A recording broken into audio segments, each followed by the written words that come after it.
बोलो लक्ष्मी नारायण भगवान की जय। नमस्कार मित्रों, आज हम आपको सुनाने जा रहे हैं अक्षय तृतीया के दिन इस विधि से करें पूजा, माँ लक्ष्मी की वर्षे की कृपा और सुनाएंगे व्रत कथा। अक्षय तृतीया का पर्व वैशाख मास के शुक्ल पक्ष की तृतीया को मनाया जाता है। इस दिन माँ लक्ष्मी और भगवान विष्णु की पूजा का विशेष महत्व है। मानता है कि इस दिन विधि से पूजा करने से माँ लक्ष्मी की कृपा सदैव बनी रहती है। हिंदू धर्म के साथ अक्षय तृतीया का जैन धर्म में भी बहुत अधिक महत्व है। अक्षय तृतीया का अर्थ है कभी कम न होने वाला और तृतीया का अर्थ होता है तीसरा दिन। यह वैशाख मास के शुक्ल पक्ष की तृतीय तिथि को मनाया जाता है। इस साल अक्षय तृतीया 30 अप्रैल दिन बुधवार को 2025 को मनाई जाएगी। इस दिन अत्यंत शुभ और फलदायी माना जाता है। मानता है कि अक्षय तृतीया के दिन सतयुग और त्रेता युग का आरंभ हुआ था, इसलिए इसे युगादि तिथि भी कहा जाता है। यह दिन भगवान विष्णु के छठे अवतार परशुराम जी का जन्मदिन भी माना जाता है। कहा जाता है कि महाभारत का लेखन कार्य इसी दिन वेद व्यास ने आरंभ किया था और भगवान गणेश जी ने उसे लिखा था। महाभारत में वर्णित इसी दिन भगवान कृष्ण ने द्रौपदी को अक्षय पात्र प्रदान किया था, जो कभी भी भोजन से खाली नहीं होता था। एक और मान्यता के अनुसार इसी दिन भगवान कुबेर को भगवान शिव और ब्रह्मा से आशीर्वाद प्राप्त हुआ था और उन्हें स्वर्ग के कोषाध्यक्ष का पद प्राप्त हुआ था। पंचांग के अनुसार इस साल वैशाख मास के शुक्ल पक्ष की तृतीय तिथि 29 अप्रैल शाम को 5:32 से आरंभ होगी और अगले दिन 30 अप्रैल दोपहर के 2:15 तक रहेगी। ऐसे ही उदय तिथि के अनुसार अक्षय तृतीया का पर्व 30 अप्रैल दिन बुधवार को ही मनाया जाएगा। पूजा का विधान इस प्रकार है। अक्षय तृतीया के दिन सुबह सूर्योदय से पहले उठकर स्नान करें। यदि संभव हो तो किसी पवित्र नदी में स्नान करना शुभ माना जाता है। स्नान के बाद साफ और विशेष रूप में पीले रंग के वस्त्र धारण करें, क्योंकि पीले रंग भगवान विष्णु और माँ लक्ष्मी को दोनों को प्रिय हैं। घर की पूजा स्थल को गंगा जल से शुद्ध करें। एक चौकी पर लाल या पीला कपड़ा बिछाकर उस दिन माँ लक्ष्मी और भगवान विष्णु की प्रतिमा या तस्वीर स्थापित करें। हाथ में जल, अक्षत, चावल लेकर फूल और व्रत का संकल्प करें। माँ लक्ष्मी और भगवान विष्णु की प्रतिमाओं को रोली, चंदन, हल्दी और कुमकुम का तिलक लगाएं। भगवान विष्णु को पीले फूल और माँ लक्ष्मी को कमल या गुलाबी रंग के फूल समर्पित करें। पूजा स्थल पर धूप, दीप और घी का दीपक जलाएं। भगवान विष्णु और माँ लक्ष्मी को निवेद्य के रूप में जौ, गेहूं, सत्तू, विशेषकर फल, आम और खीरा मिठाई को और भीगे हुए चने अर्पित करें। माँ लक्ष्मी को खीर या सफेद मिठाई का भोग लगाना बहुत ही शुभ माना जाता है।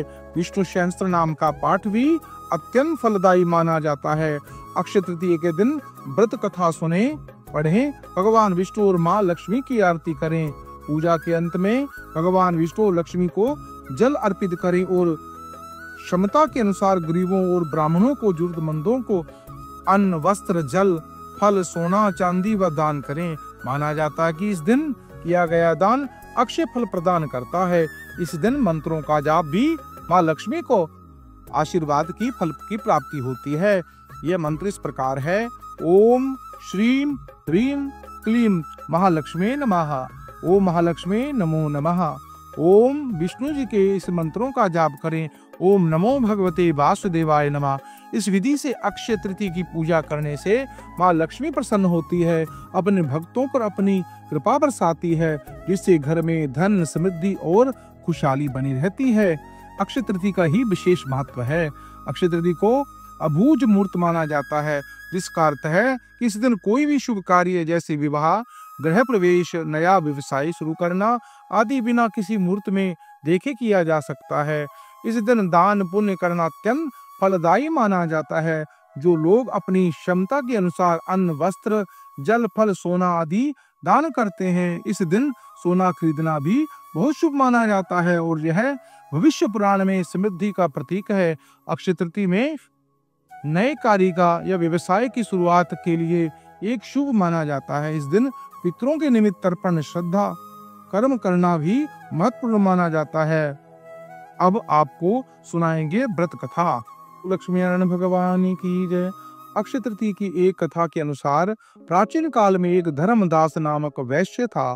धर्मदास अपने परिवार के साथ एक छोटे से गांव में रहता था। वह बहुत ही गरीब था। वह हमेशा अपने परिवार के भरण पोषण के लिए चिंतित रहता था। उसके परिवार में कई सदस्य थे। धर्मदास बहुत ही धार्मिक प्रवृत्ति का व्यक्ति था। उसका सदाचार तथा देव एवं ब्राह्मणों के प्रति उसकी श्रद्धा अत्यंत प्रसिद्ध थी। अक्षय तृतीया के महत्व को सुनने के पश्चात उसने अक्षय तृतीया के पर्व में आने वाले सुबह जल्दी उठकर गंगा में स्नान कर विधि पूर्वक देवी देवताओं की पूजा की।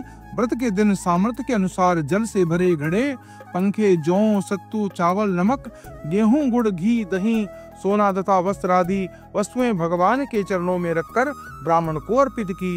यह सब दान देकर धर्मदास के परिवार वाले तथा उनके पत्नी ने उसे रोकने की कोशिश की। उन्होंने कहा, अगर धर्मदास इतना सब कुछ दान दे दोगे तो उसके परिवार का भरण पोषण कैसे होगा।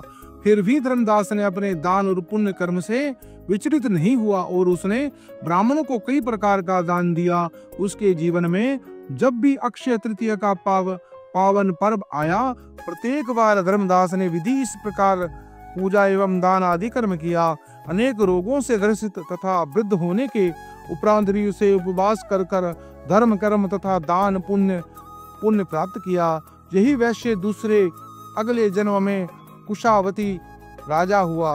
मान्यता के अनुसार अक्षय तृतीया के दिन किए गए दान पुण्य पूजन के कारण वह अपने अगले जन्म में बहुत ही धनी एवं प्रतापी राजा बना।